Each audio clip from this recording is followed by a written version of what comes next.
This burly prison guard raised his baton and gave the frail 80-year-old man a light tap. The old man's fingernail was instantly knocked off. Seeing this, the guard got even more excited. While he was deciding whether to hit the eyes or nose next, or maybe the mouth, suddenly a shadow kicked the guard's hat clean off. Baki finally made his move. Here's what happened earlier. Baki got thrown in solitary for provoking Mr. Second. His thumbs were locked tight behind his back. He couldn't even wipe himself after using the bathroom. Luckily, the old man brought him meals. Even though it was just half a piece of bread and coffee, Baki was already satisfied. After filling his stomach, the old man revealed Mr. Second's true identity. He's actually a country's president. He owns a small island in the South Pacific. The island's population is less than 20,000, and resources are extremely scarce. Gaia, who dreamed of becoming the pirate king since childhood, became a pirate leader in his teens. He'd often lead his crew to intercept passing cruise ships, then rope up to the deck and steal their treasure. But when Gaia turned 17, a chance encounter completely changed his life. He discovered wealthy white people using their money and power to constantly exploit the island's residents. People barely scraped by each day for meager wages, while still suffering under capitalist oppression and abuse. Seeing this broke Gaia's heart. He vowed to save these suffering people. Having received special training since childhood, Gaia began teaching these fighting techniques to his followers. He banned his men from using any weapons. They had to train with unwavering determination and a burning desire for freedom, facing enemies with swords and knives, facing enemies with guns, even enemies with explosives. The brutal training constantly resulted in deaths, but not a single person chose to quit. They were all devoted followers of Gaia. And so,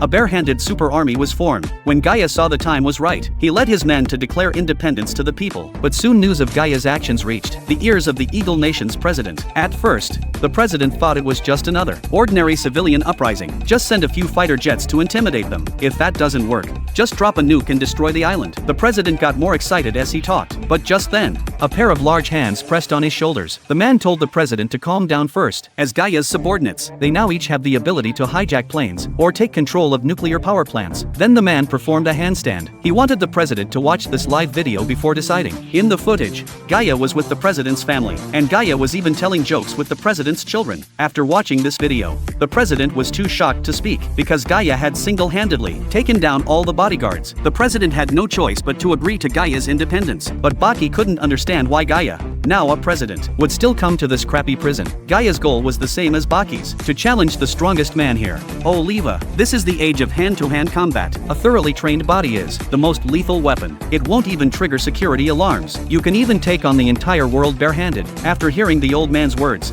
Baki felt incredibly shocked. But just then, a tall prison guard suddenly appeared before them. Their conversation had just violated prison regulations. With that, the guard decided to teach them both a lesson.